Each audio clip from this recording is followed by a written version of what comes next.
Des petites maisons de briques serrées les unes contre les autres. Un décor typiquement londonien, dont les dessous ont parfois de quoi surprendre. Donc je vais vous faire visiter une maison qui, comme ça, paraît pas exceptionnelle, petite, étroite, et ça va être la surprise. Ségolène Chambon est agent immobilier dans la capitale britannique.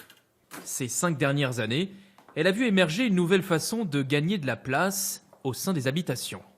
Voilà cet espace extraordinaire, un basement avec une hauteur sous plafond de plus de 3,50 m qui permet d'avoir salle de jeu, salle de fête. Un basement. Comprenez une pièce creusée sous la maison et sous le jardin. Cela s'appelle une maison iceberg. À Londres, comme on voit, les maisons sont mitoyennes. On n'a pas possibilité de s'agrandir autrement que de finalement creuser en sous-sol. Ça coûte moins cher de creuser parce que finalement on est sur du 5 000 € du mètre carré pour la partie construction et à la revente on est sur du 10 000 € en ce moment à peu près du mètre carré à Londres. Gagner de l'espace à moindre coût est une nécessité dans une ville aussi saturée que Londres. Mais cela devient aussi une mode, quel que soit son budget, quels que soient ses goûts. Bienvenue chez Claire Farrow, qui a fait de son sous-sol un écrin de luxe. Voilà, ça c'est mon dance floor. Et là c'est mon spa. C'est chaleureux et cosy. On a même une fausse cheminée.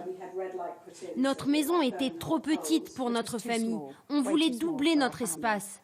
Il nous a fallu 18 mois pour construire ce basement et cela nous a coûté environ 1 million d'euros. La capitale britannique compte aujourd'hui plus de 4 650 basements. Des constructions souterraines qui parfois font polémique. Dans sa magnifique demeure londonienne, le chanteur britannique Robbie Williams a fait construire plusieurs mètres sous terre, une salle de cinéma et même une piscine. Alors évidemment, cela n'a pas plu à son voisin qui n'est autre qu'un célèbre guitariste. Et les deux hommes sont aujourd'hui en procédure. Nuisances sonores, fragilisation des sous-sols, les procès se multiplient. Et les maisons iceberg ont même fait ces derniers temps la une des journaux. Plusieurs d'entre elles se sont tout simplement effondrées. Si les propriétaires ont besoin d'une autorisation de la mairie pour creuser, il n'existe en revanche aucune inspection des travaux finis. Émilie Morand est architecte. Elle supervise la construction dans cette maison d'un double basement. 2 sous-sols, à plus de 8 mètres sous terre.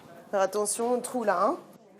Un projet de longue haleine qui a nécessité une étude approfondie des sols et beaucoup de précautions sur le chantier. C'est très compliqué, très stressant parce que c'est creusé à la main, à la pelle. Il y a des personnes qui sont toutes seules dans un trou d'à peu près 1,20 m par 1,20 m.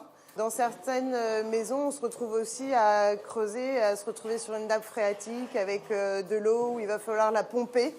Ça a été le cas ici sur l'avant de la maison. Si bien que les ouvriers ont même dû utiliser du ciment marin pour les fondations. Une fois achevée, cette maison iceberg comptera 5 niveaux, 310 mètres carrés de surface habitable pour un terrain de 14 mètres de long et d'à peine 5 mètres de large.